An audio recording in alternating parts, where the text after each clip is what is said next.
Chers amis, bonjour. À nouveau, c'est un plaisir de vous retrouver sur le rendez-vous du podcast Connexion. C'est un espace d'échange, de partage, de conversation enrichissante avec des hommes et des femmes au parcours inspirant. Ce sont des jeunes entrepreneurs, des jeunes professionnels que nous recevons et qui partagent avec vous leurs réussites, leurs échecs et des leçons de vie. Si vous venez de nous retrouver, je suis José Herbert Ahodode, agronome socio-économiste de formation, consultant formateur sur les chaînes de valeur agricole.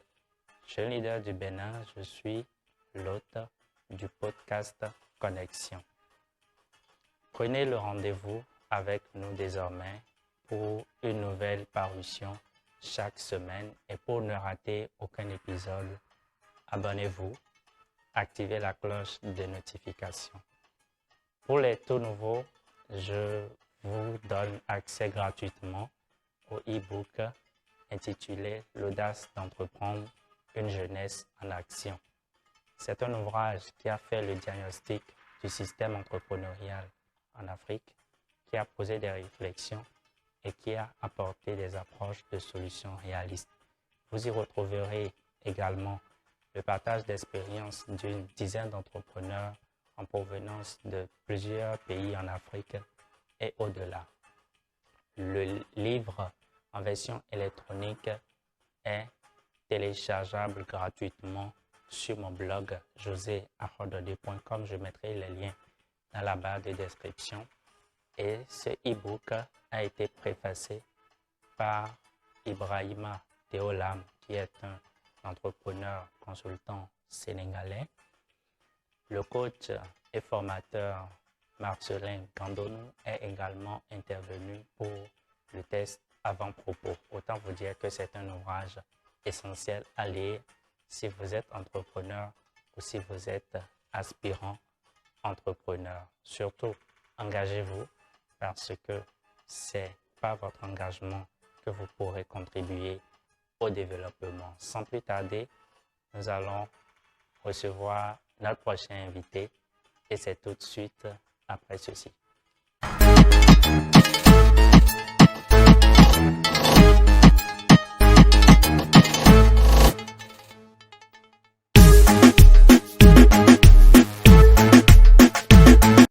Chers internautes, bonjour. C'est à nouveau un plaisir renouvelé de vous retrouver dans le cadre du podcast Connexion, un podcast destiné à l'endroit des jeunes professionnels et des entrepreneurs sur le continent africain et au-delà.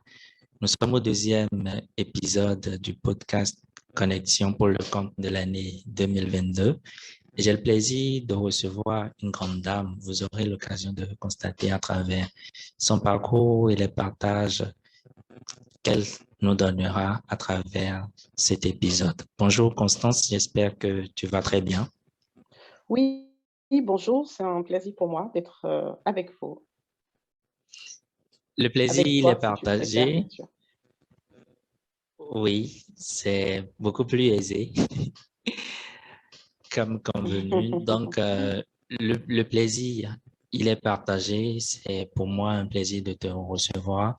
Est-ce que pour des personnes qui, pour la première fois, te découvriraient à travers ce podcast, tu pourrais mieux te présenter qui tu es? Tu vas nous dire ce que tu fais au quotidien, mais brièvement.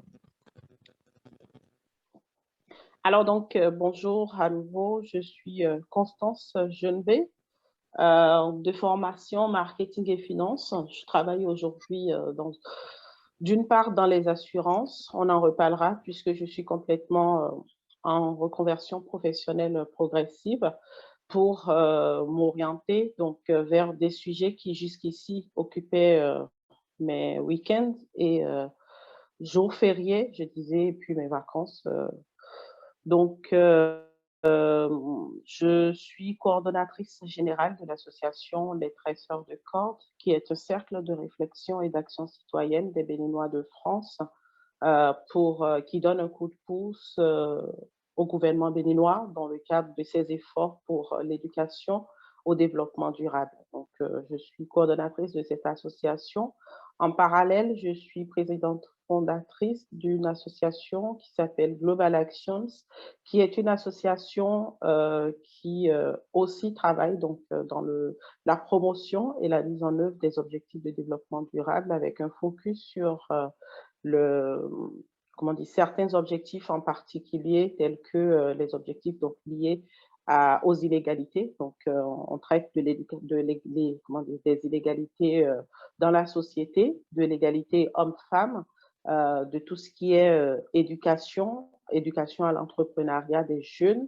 Et puis, nous traitons aussi des sujets liés à l'environnement qui, aujourd'hui, reste l'un des domaines vers lesquels je m'oriente davantage. Merci.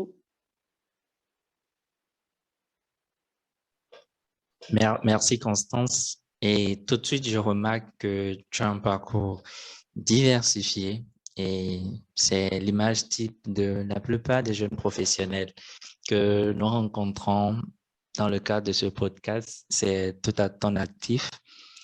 Les traceurs de code, tu as parlé, tu as dit que c'est une organisation de Béninois vivant en France, mais qui intervient au Bénin. C'est bien ça, si je ne me trompe pas.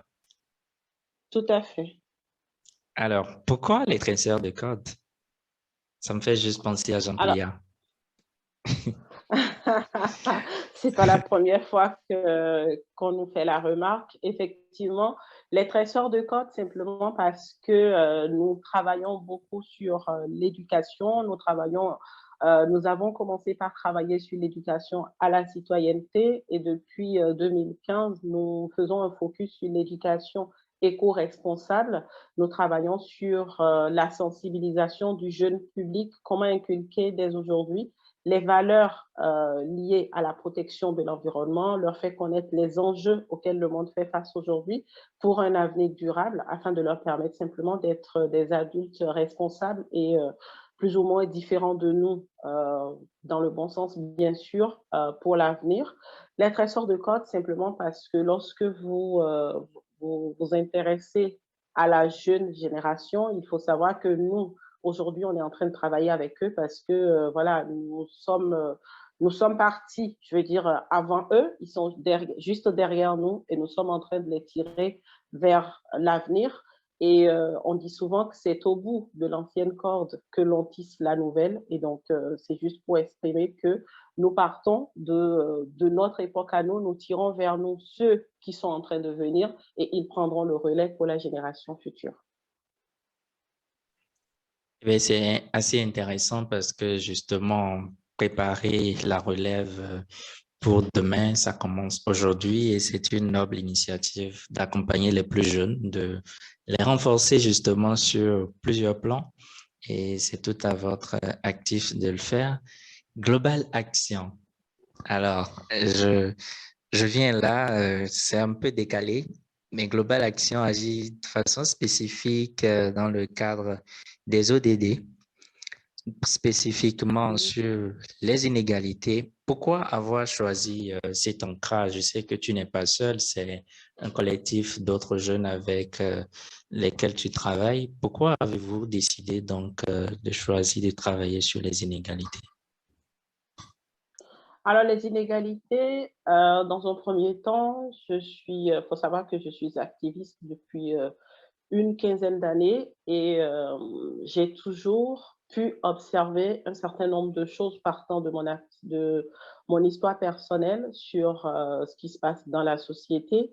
Dans un premier temps, les inégalités entre les personnes qui débordent de moyens financiers déjà et de ceux qui n'en ont pas du tout, sauf que personne n'a jamais choisi où est-ce qu'il allait naître, dans quelle famille vous allez naître, comment est-ce que vous allez naître surtout. Admettons un enfant qui naît, par exemple, complètement malade et qui va l'être toute sa vie, n'a jamais choisi. Les parents de la famille dans laquelle cet enfant est né n'ont absolument pas choisi d'avoir un enfant qui va être différent simplement ou qui va avoir des difficultés, qui ne répondra pas, entre griffes, à ceux que notre société, à tort ou à raison, appelle normes. Et ces personnes qui à des moments donnés, en fonction du degré auquel ça va, comment on dit, ça va impacter leur vie, parfois n'ont simplement pas de voix pour s'exprimer parce que nous nous retrouvons complètement dans une société où on est parfois rejeté, marginalisé, je ne sais pas, comment dire, aucun accompagnement. Ça dépend vraiment surtout de la société dans laquelle, je pense que dans les sociétés avancées comme la société dans laquelle j'évolue aujourd'hui, c'est encore différent. Et chez nous, c'est encore pire. Quand je dis chez nous, je parle de mon pays d'origine, bien sûr, le Bénin. Et donc, j'ai très tôt pu observer ces petites choses autour de moi qui m'ont amené, qui m'ont, dans un premier temps, révolté pour me poser. Je me suis questionnée à plusieurs, comment dire, à plusieurs moments, je veux dire, de ma vie. Et je me suis dit, peut-être que j'ai décidé dans un premier temps d'être la voix de ces personnes-là. Et après, je me suis dit, ma voix, aussi faible qu'elle soit, peut-être un jour finira par porter si cette voix telle que je vais la porter se multipliait d'individu en individu. Nous allons former une foule et nous allons pouvoir être la voix de ces personnes-là qui ne peuvent toujours pas s'exprimer et qui sont voilà, mis de côté dans notre société. Voilà pourquoi je suis partie sur les inégalités.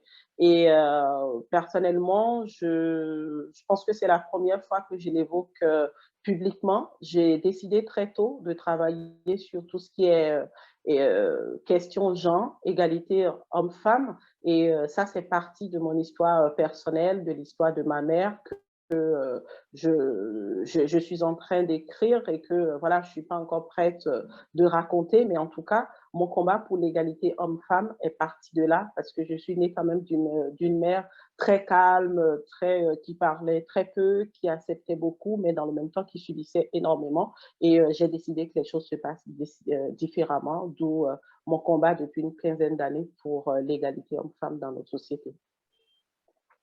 Merci Constance. Et je sens bien le dynamisme et puis le ton, la tonalité avec laquelle voilà, tu exprimes cet aspect précis. Et moi, ça me permet de faire directement la transition pour faire avec toi quelques années en arrière. Tu as parlé d'une quinzaine d'années justement.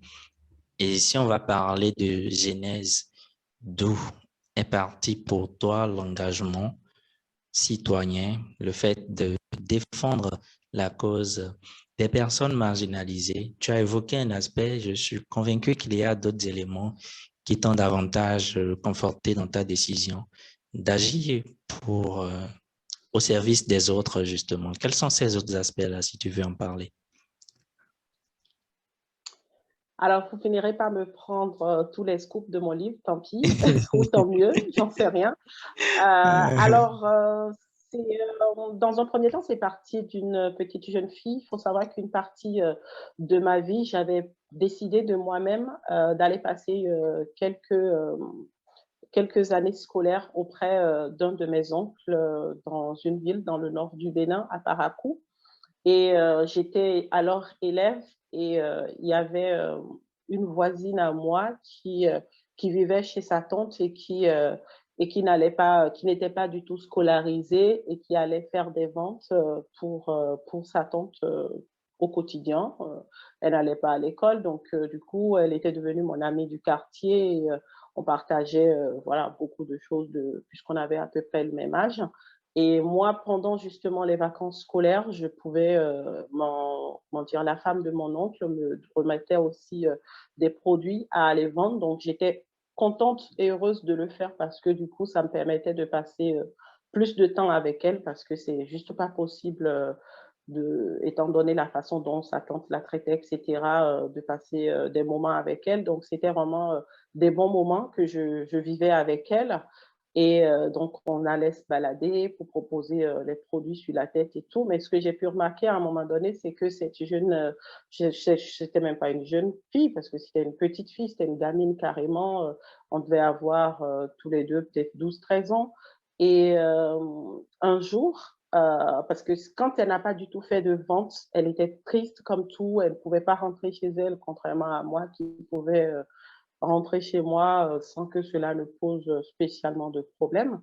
Et elle était vraiment très triste parce qu'un jour, on était sortis, on s'est baladé toute la matinée et elle n'a absolument rien vendu. Et à un moment donné, enfin, c'était pareil pour moi. Et elle m'a dit, écoute, on va aller quelque part et il y a un monsieur et ce monsieur, il va, il achète toujours chez moi quand j'ai rien vendu pour me permettre de vendre au moins un seul produit.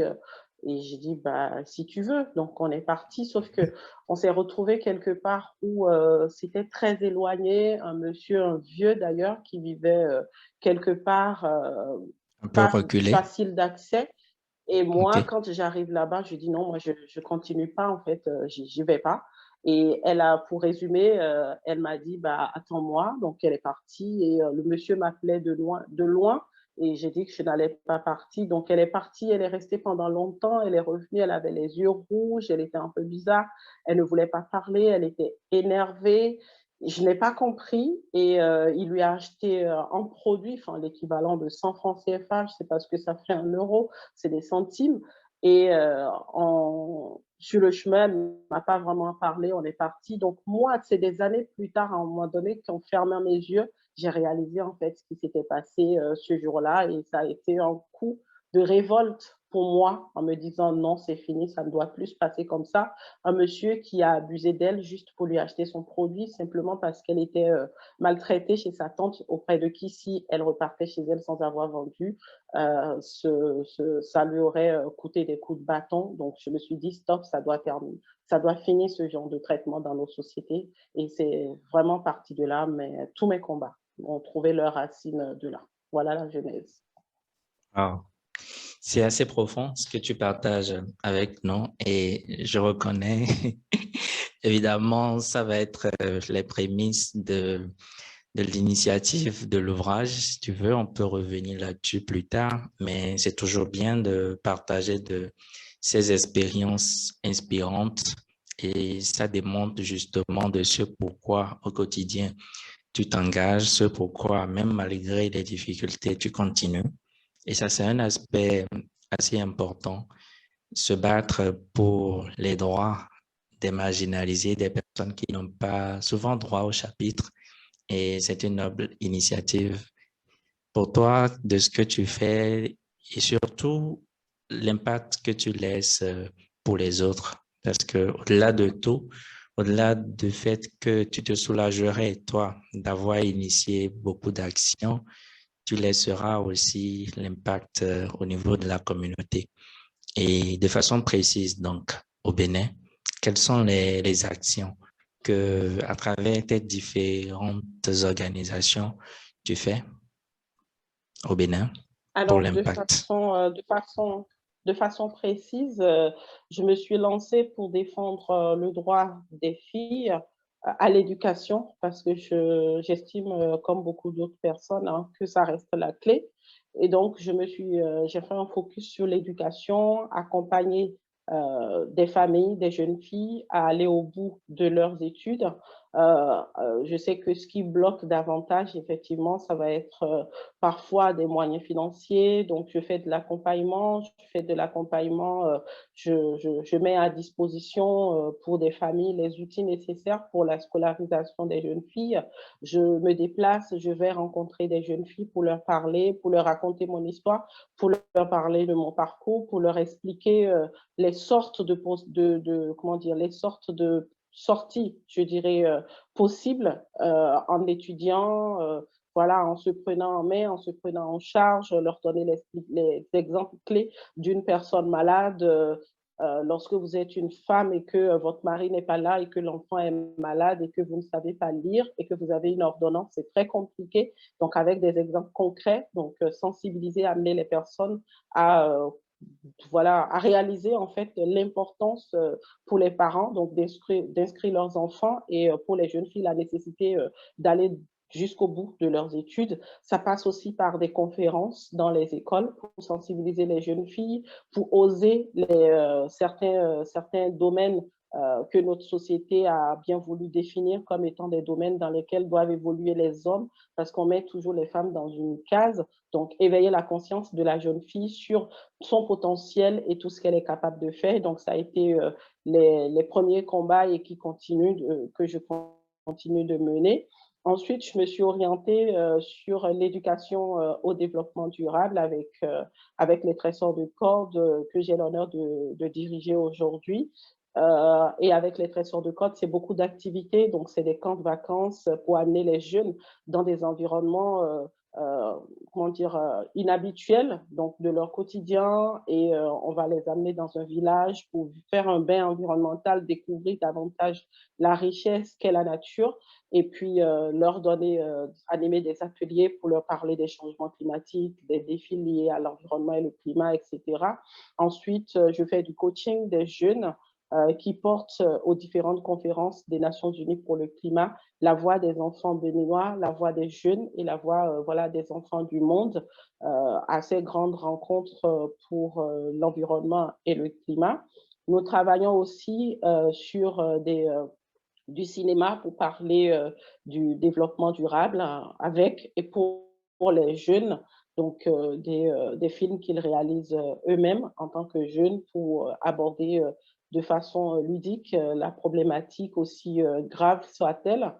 Nous travaillons aussi sur des projets de Kid to Kid dans les écoles pour permettre aux enfants ambassadeurs que nous formons d'aller porter la voix auprès de leurs pairs pour leur parler dans leur langage d'enfant comment dire, toujours des problématiques liées à l'environnement. Donc aujourd'hui, essentiellement, mon combat est orienté vers tout ce qui est inégalité, éducation et environnement, mais toujours dans le sens de la sensibilisation, l'éducation, parce que pour moi, ça reste la clé. Si un gouvernement prend une décision et que les citoyens ne comprennent pas pourquoi la décision a été prise, personne ne le respectera. C'est le cas du sac plastique au Bénin, que le Bénin a interdit depuis 2018, mais vous n'allez qu'à faire un tour au Bénin et vous rendre compte que ça existe toujours. Les gens sont Effectivement, toujours ça continue de aussi polluer. confortables voilà, d'utiliser, ça pollue, parce qu'on ne sait pas pourquoi ça a été interdit. Donc, il faut éduquer les gens.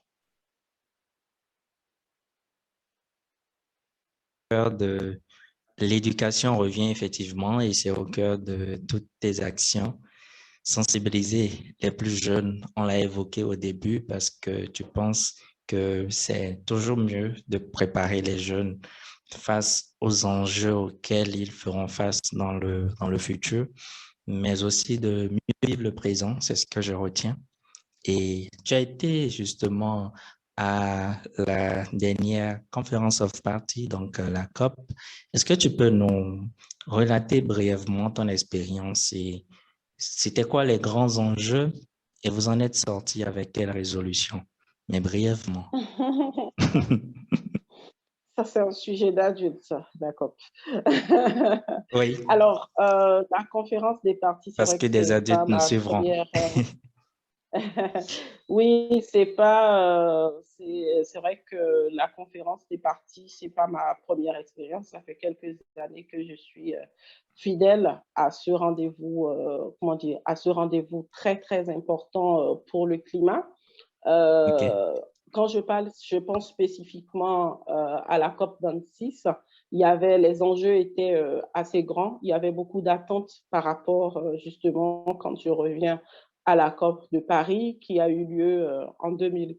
Pardon, l'accord de Paris, donc c'était quand en 2015, la France avait organisé la COP, puisqu'on l'évoque toujours parce que c'est la COP 2000, de 2015 à Paris qui comment dire, je veux dire, qui a donné la feuille de route des actions pour nous sauver du monde catastrophique qui nous attend.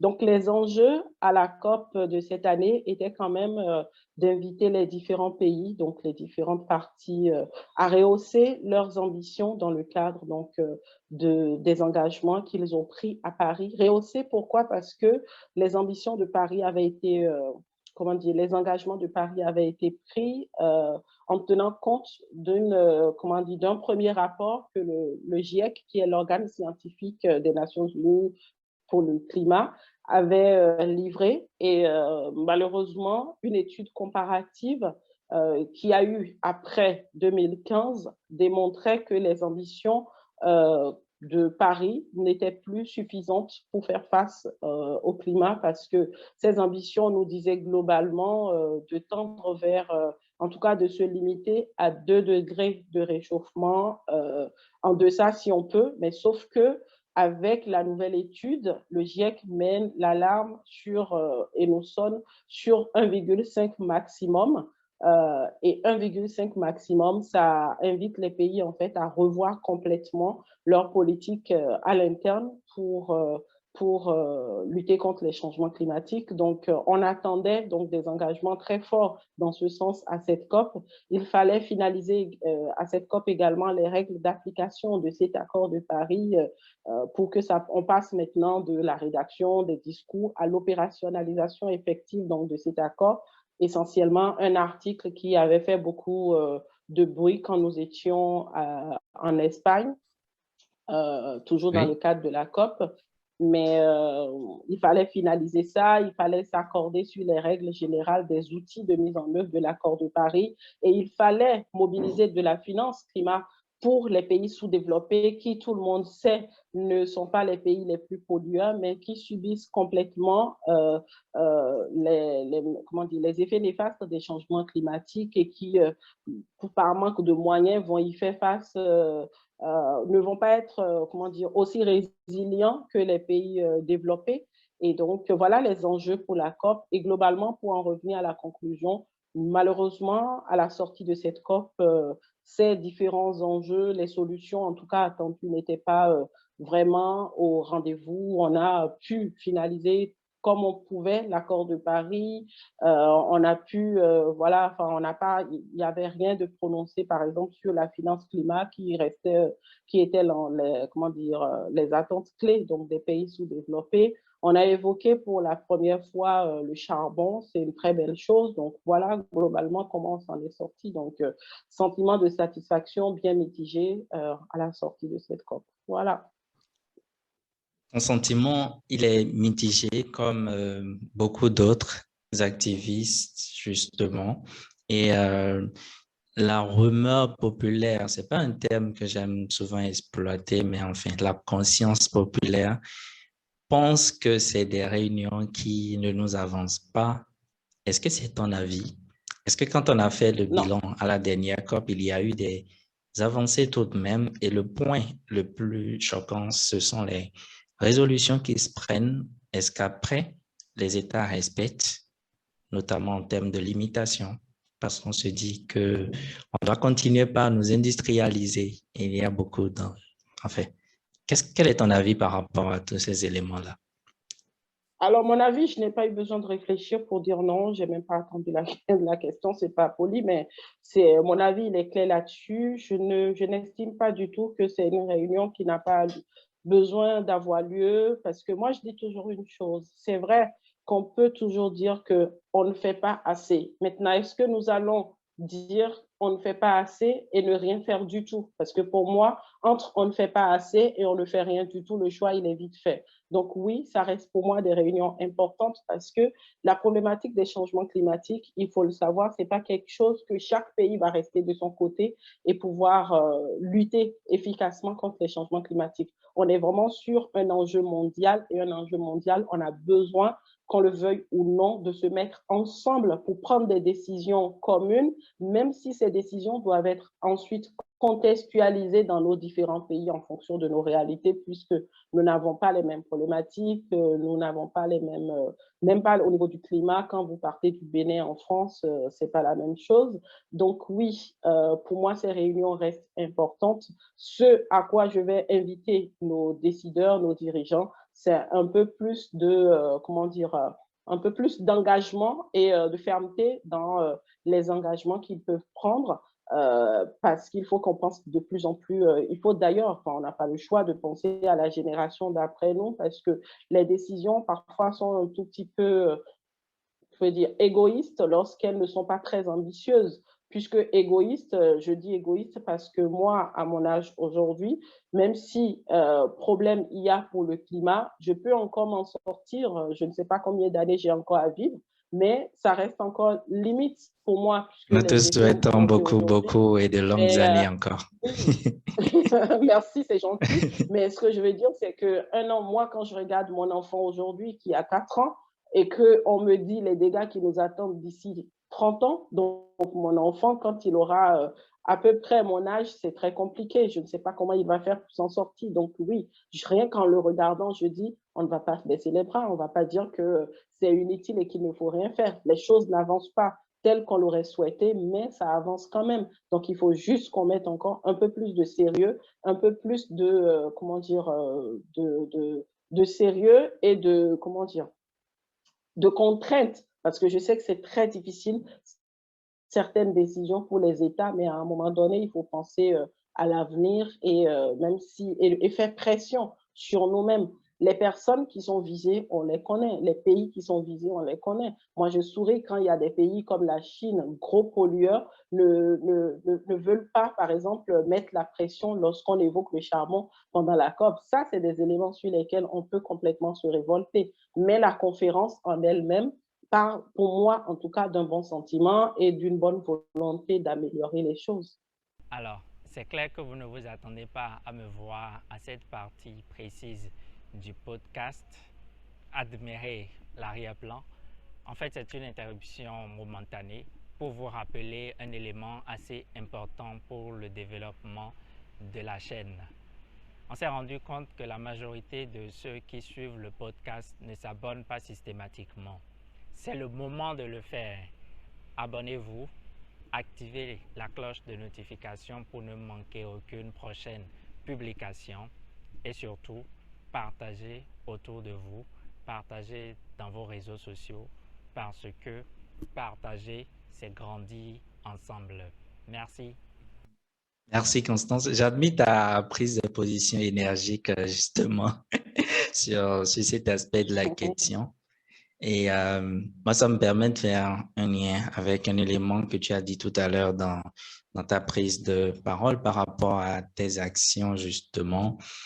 Quand tu parles de ta voix, aussi minime, aussi petite soit-elle, j'ai envie de dire que c'est dans le même contexte. Si on veut contextualiser, tu fais face à des difficultés, à des enjeux, mais tu continues, toi, avec un groupe restreint, en espérant que les choses puissent changer. Donc, ce n'est pas rien ce que vous faites et c'est important de le reconnaître aussi.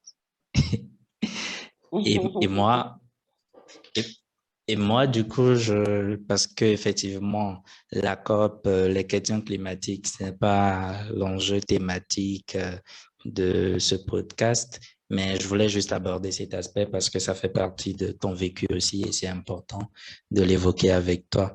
Du coup, on va revenir à toi, Constance, pour te demander concernant l'entrepreneuriat et l'autonomisation des jeunes, parce que ça fait partie de tes activités.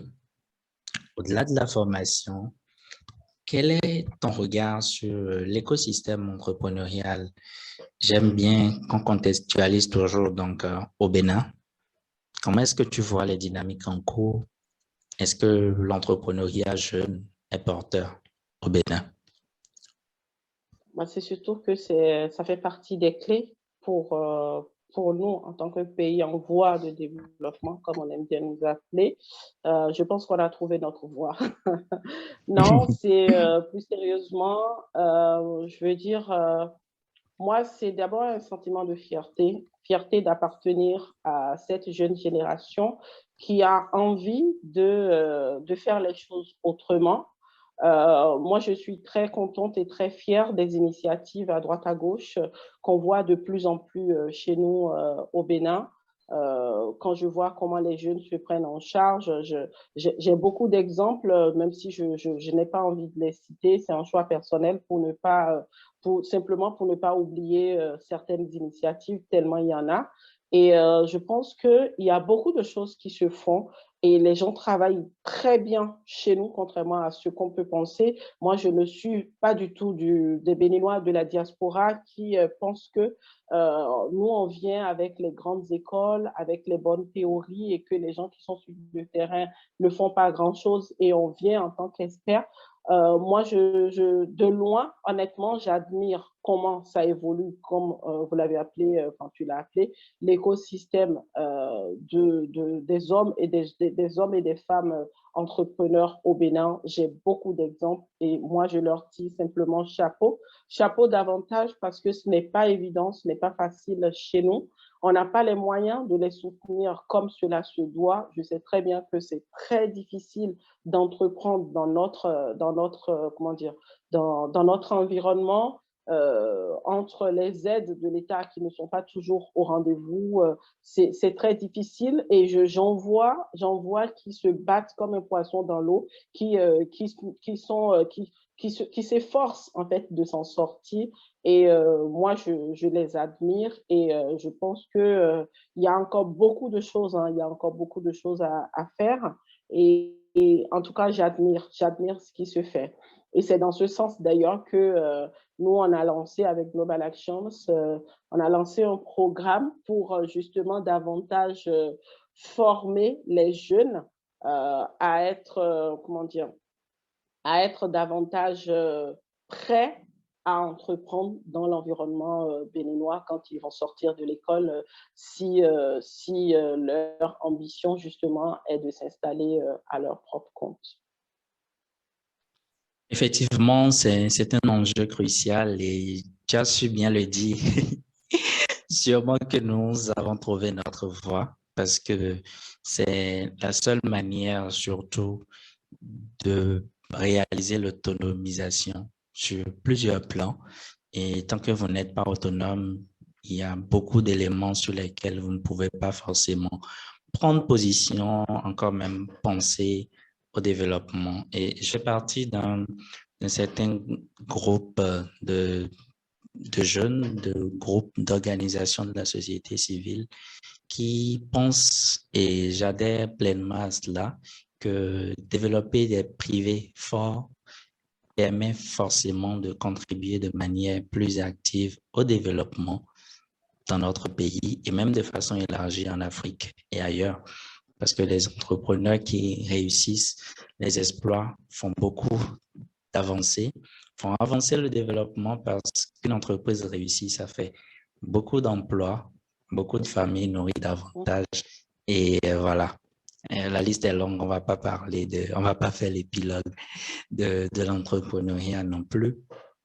Alors, je voudrais tout de même, malgré ça, qu'on puisse aborder les éléments de blocage parce que c'est important quand on parle d'écosystème, qu'on puisse jeter un regard sur les difficultés potentielles que peut rencontrer un entrepreneur au Bénin.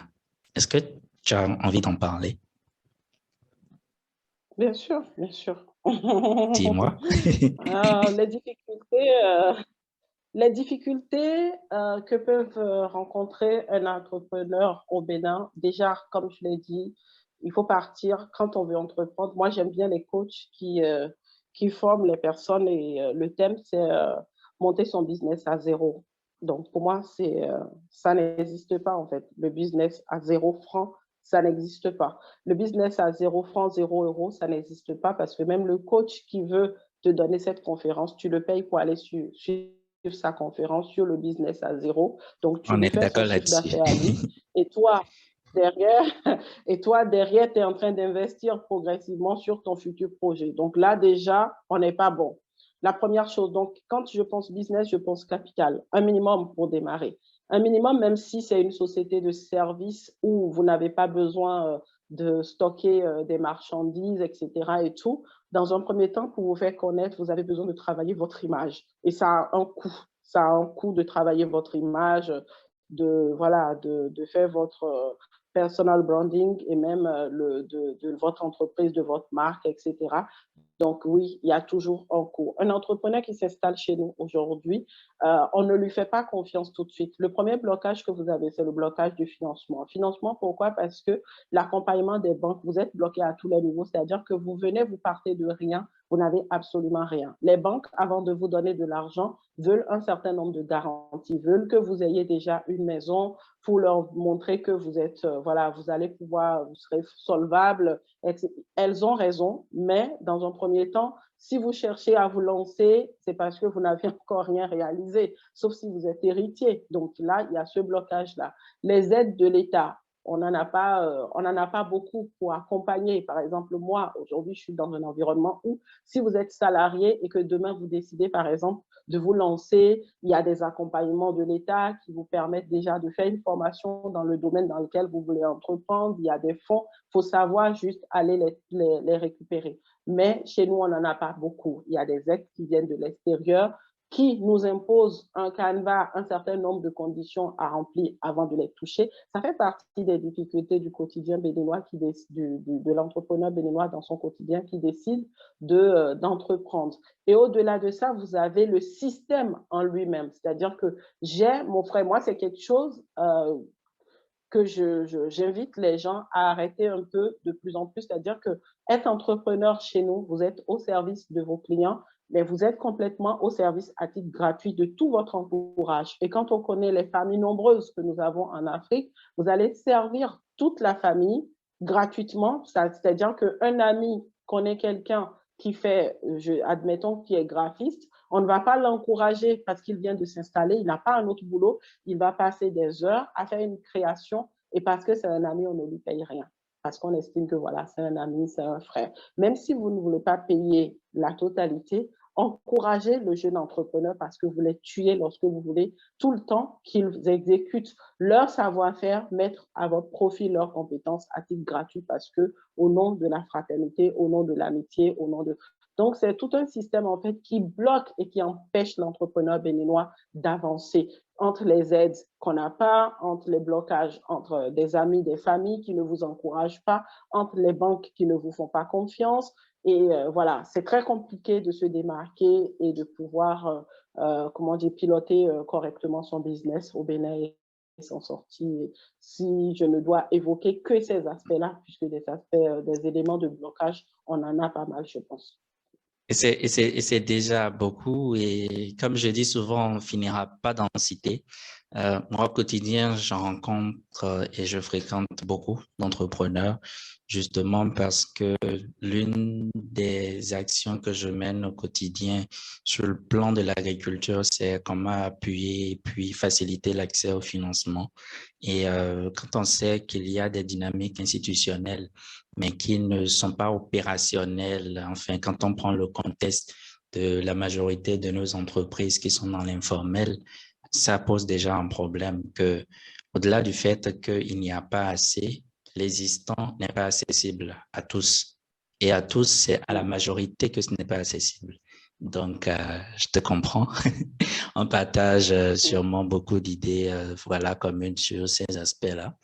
Et puisque nous sommes dans le sillage des difficultés et que j'ai la chance de te recevoir, toi, Constance, tu vas nous parler, quand je dis nous, c'est moi et les auditeurs, tu vas nous parler des difficultés personnelles que tu as eu à rencontrer dans le cadre de tes activités, mais surtout, comment est-ce que tu as su développer une résilience pour y faire face?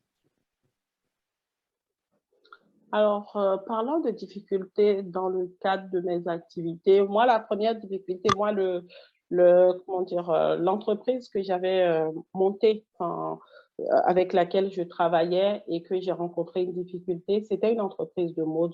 C'était une entreprise de mode. N'ayant pas fait une école de mode, je devais défendre, par exemple, de personnes qui avaient ce savoir-faire. Donc, j'avais monté un atelier, j'avais recruté des couturiers je dessinais des modèles et moi, j'ai pas fait d'école de mode. Donc, comment dire, c'est quelque chose dont je suis dotée naturellement.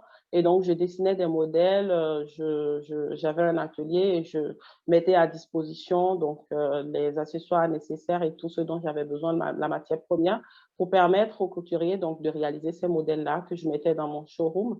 Après, voilà, quand à un moment donné, la distance, puisque je les faisais faire au Bénin, la distance, à un moment donné, c'était compliqué simplement parce que le problème que j'ai rencontré tout de suite, c'était le problème du sérieux des personnes avec qui je travaillais, qui avaient besoin que je sois tout le temps derrière eux pour être au rendez-vous, pour être au top. Il fallait passer beaucoup de temps derrière eux, des appels sur appels, et à un moment donné, c'était complètement pas gérable pour moi à distance. Et donc, du coup, j'ai arrêté comment dire, ce volet, en tout cas, de mon business. Et j'ai continué sur les accessoires, simplement parce que c'est quelque chose qui me passionnait et j'avais des mains qui arrivaient bien à fabriquer des sacs, des colliers. Et donc, c'est des choses que j'ai fait pendant longtemps, même étant en France, je vendais dans mon réseau, etc. Mais je n'ai pas poursuivi simplement parce que mes autres ambitions professionnelles ont pris le dessus. Et à un moment donné, il faut savoir, moi, ma solution, parce que c'est vrai qu'à un moment donné de ma vie, je voulais tout faire à la fois. Et donc, c'était ça ma difficulté. Non seulement je voulais tout faire, l'autre problème était les personnes avec qui je travaillais. Donc ça, j'ai réglé ça assez rapidement. Ne pas vouloir faire tout à la fois, on finit par ne plus être efficace et vous finissez par ne rien faire nulle part. Et donc, à un moment donné, il fallait que je me repositionne et que je recentre OK. mes ambitions, que je définisse mes priorités, de savoir vraiment dans quoi, dans l'immédiat, j'ai envie d'avancer et d'avancer professionnellement comme ça. Donc, c'est comme ça que j'ai pu régler voilà, tout ce qui me rendait overbooké tout le temps, tout le temps, tout le temps. Je voulais demeurer quand même efficace. Et donc, du coup, j'ai éliminé un certain nombre de choses pour me recentrer sur mes priorités. C'est un peu là du focus si on va donner un nom à cette manière de procéder. Effectivement, moi, je parlais de résilience parce qu'au quotidien, on est confronté à beaucoup de réflexions, beaucoup de difficultés de parcours et c'est important de savoir y faire face et de trouver les solutions idoines pour pouvoir donc s'en sortir. Est-ce qu'il y a d'autres aspects, à part ceux que tu viens d'évoquer, que tu souhaiterais partager avec nous? Bah, personnellement, non, étant donné que j'ai une double casquette d'entrepreneur et d'employé. Je ne vais pas inventer des difficultés voilà, pour les évoquer. Oui, C'est pour ça que j'aime bien être entière et juste vraie dans ce que je dis. C'est-à-dire que mon quotidien est partagé entre mon parallèle d'entreprendre et essentiellement, d'ailleurs, ce que je fais, c'est d'être employé d'un autre côté. Et donc, du coup, je n'ai pas vraiment mené, je vais dire, à 100% une activité d'entrepreneur pour vraiment faire face, en fait, à un certain nombre de difficultés et en faire un témoignage aujourd'hui. Mais ce que je sais de ce que j'ai pu faire en parallèle sont là les difficultés que j'ai pu rencontrer. d'accord. C'est bien à ton actif. Merci, Constance. Il y a un aspect que tu évoquais, effectivement, le manque de confiance aux hommes. Quand tu confies des tâches, il faut que tu joues aussi en même temps le rôle de gendarme derrière, sans quoi quand tu n'es pas là, ça ne réussit pas. C'est un problème récurrent. La plupart des entrepreneurs qui confient et qui ne sont pas sur place reviennent toujours désabusés finalement, ou soit ferment tout et ce business ne marche pas, ou sont obligés de s'y consacrer entièrement et pleinement, comme tu as dit. Et tant que tu t'y consacres pleinement, c'est sûr que ce rôle de gendarme, ça peut permettre d'avoir des résultats.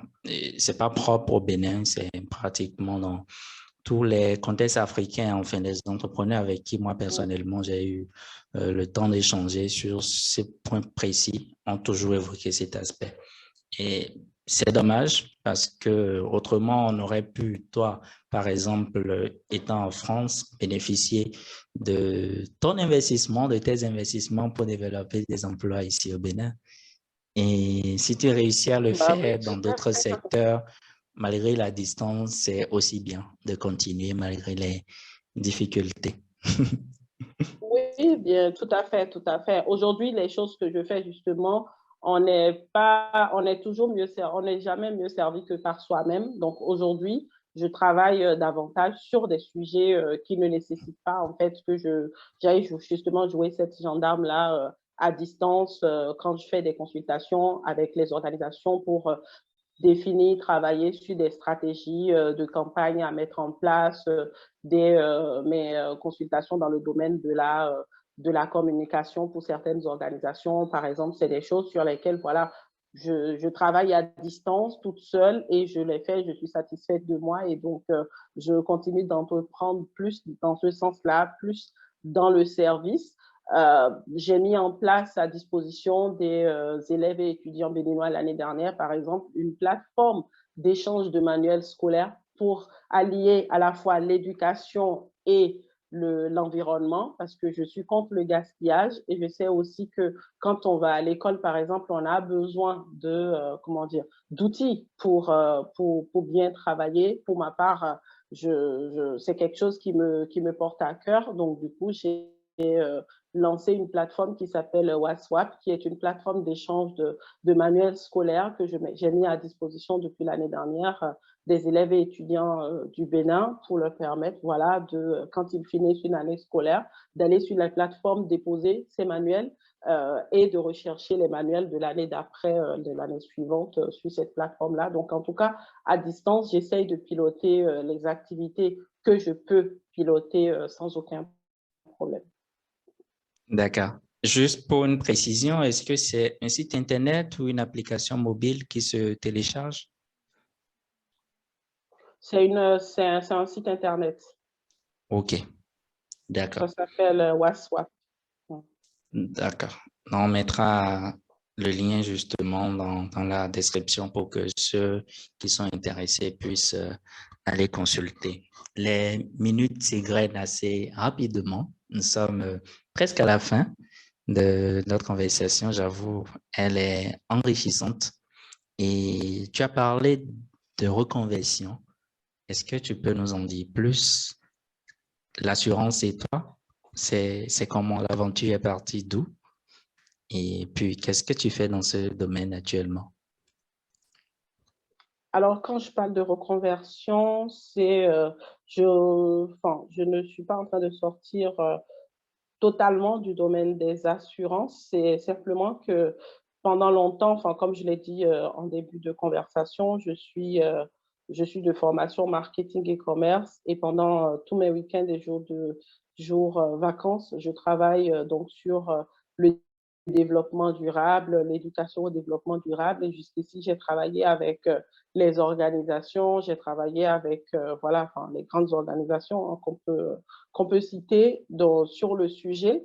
Et aujourd'hui, il y a quelque chose comment dire, que je porte davantage, c'est comment le secteur privé peut, euh, comment dire, contribuer, comment dire, de façon très efficace à la lutte, à l'enjeu donc des objectifs de développement durable à l'horizon 2030. C'est comment les entreprises aujourd'hui peuvent s'investir davantage dans tout ce qu'on appelle le social, l'environnement, tout en faisant une économie résiliente pour 2030. Et donc, c'est sur ce sujet que j'ai décidé voilà, de me donner à fond. Et donc, du coup, j'ai repris un master, justement, spécialité, cette fois-ci, responsabilité sociétale des entreprises. Et dans ce sens, justement, aujourd'hui, j'ai la chance de travailler en plus jusqu'ici, je faisais ça en plus de mon activité professionnelle. Par exemple, les vendredis, je travaillais sur le sujet donc, de la responsabilité sociétale des entreprises dans mon entreprise et j'ai la chance à partir du mois de mars d'être à plein temps, par exemple, sur le sujet et donc de rester toujours dans le même domaine où je travaille, mais en poursuivant cette fois-ci avec la responsabilité sociétale des entreprises qui rejoint pleinement mon combat au quotidien pour les objectifs de développement durable du côté associatif. Voilà. C'est assez intéressant. Et puis, la RSE est un sujet vaste. une thématique avec beaucoup de considérations que je ne réussirai pas à détailler avec toi, mais on espère pouvoir avoir l'occasion de revenir là-dessus prochainement si tu es toujours disponible de façon spécifique. Avec Nous sommes plaisir. suivis, oui, nous sommes suivis par des jeunes, disons, de la tranche d'âge de 18 à 35, voire plus, dans plusieurs pays en Afrique et dans quelques pays en Europe, notamment en France, en Allemagne. Et pour ces jeunes-là qui te suivront, qui t'ont suivi jusque-là, qu'est-ce que tu aurais à leur dire comme message pour clôturer cet entretien? Alors, pour clôturer ce moment d'échange, que je vous remercie de me donner l'honneur, en tout cas, de partager avec vous. Ce que je dirais simplement, quand on est jeune, c'est une chance. C'est une chance parce qu'on compte beaucoup sur la jeunesse pour relever les défis et il faut s'investir. Il ne faut pas attendre parce qu'aujourd'hui, nous sommes dans un monde où les choses sont faites de sorte à ce que soit vous décidez de prendre le train en marche et donc vous vous donnez à fond, vous vous donnez tous les moyens, ou soit vous restez et vous regardez ceux qui sont en train de partir avec le train. Vous allez les avoir en visu, mais à un moment donné, vous allez les perdre de vue. Donc, est-ce que c'est ce choix qu'on doit faire aujourd'hui? Je pense que non. Le choix pour moi aujourd'hui, c'est de me lever et de rentrer dans le train et de me débrouiller, de partir avec le train. Et pour partir avec le train, pour moi, la première chose, ce sont les études. Bon, quand vous me parlez de 18 ans, par exemple, 18 ans, globalement, on vient d'avoir son bac, on est en train de le préparer. Et donc, il y a une autre aventure qui se lance. Moi, je crois beaucoup en les études parce que je pense que quand vous êtes formé, quand vous avez la connaissance, il n'y a plus rien qui vous bloque. Quand vous allez quelque part avec cette connaissance-là, forcément, vous allez pouvoir ouvrir les portes et déplacer des montagnes. Donc, j'encourage à toutes les occasions, quand je le peux, les jeunes à continuer au maximum leurs études, à penser à se spécialiser parce qu'on ne peut pas être bon partout. Et c'est ce que je m'applique. On ne peut pas être bon partout. Il faut se spécialiser. Il faut avoir une spécialité, c'est-à-dire quand on dit, vous pouvez avoir plusieurs qualités, plusieurs compétences, mais faites toujours en sorte d'avoir ce petit plus qui fait de vous votre plus grande arme et votre plus grande, comment dire, votre plus grande, j'ai pas le mot, mais en tout cas, ce petit plus qui vous démarque des autres. Comme ça, quand il n'y a plus rien, au moins vous savez que ça, vous le tenez. Continuez à fond ces études. Si vous êtes jeune, n'attendez pas toujours que les choses viennent à vous. N'hésitez pas à vous lancer.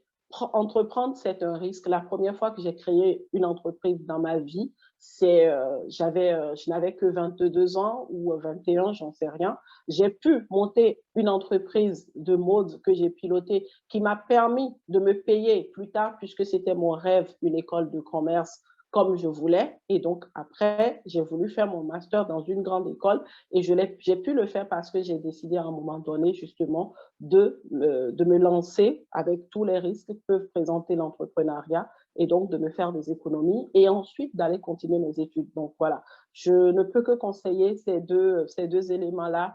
N'hésitez pas, ne vous découragez pas. Et si vous n'êtes pas, parce que tout le monde ne peut pas entreprendre, si vous êtes plutôt vers, voilà, si votre profil, c'est plutôt de travailler en entreprise pour d'autres personnes et que vous êtes en recherche active, n'hésitez pas à continuer.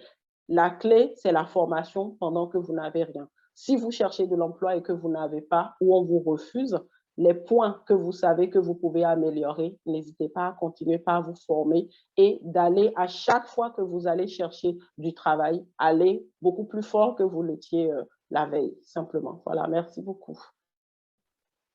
Merci Constance pour tous ces conseils que tu as su partager avec nous. Et puisqu'on parle de connexion, je te sais disponible éventuellement via tes réseaux sociaux, LinkedIn, Twitter. Tu utilises Twitter? Je connais J'utilise LinkedIn, Twitter, oui. Facebook, Twitter. Pas autant que les autres. OK. Le réseau que j'utilise le plus, ça reste LinkedIn et éventuellement Facebook. D'accord. C'est juste pour dire que éventuellement des personnes pourraient te contacter, des personnes en manque de repères, en manque de conseils d'aînés, et je te sais disponible tant que c'est possible pour pouvoir répondre, voilà, à cette jeunesse pour qui tu représentes un repère. Merci, Constance. Avec grand plaisir. Merci beaucoup. Avec plaisir. Alors, Alors, merci d'être resté jusqu'à la fin de cette conversation du podcast Connexion. Si vous n'êtes toujours pas encore abonné, c'est plus que jamais le moment de le faire.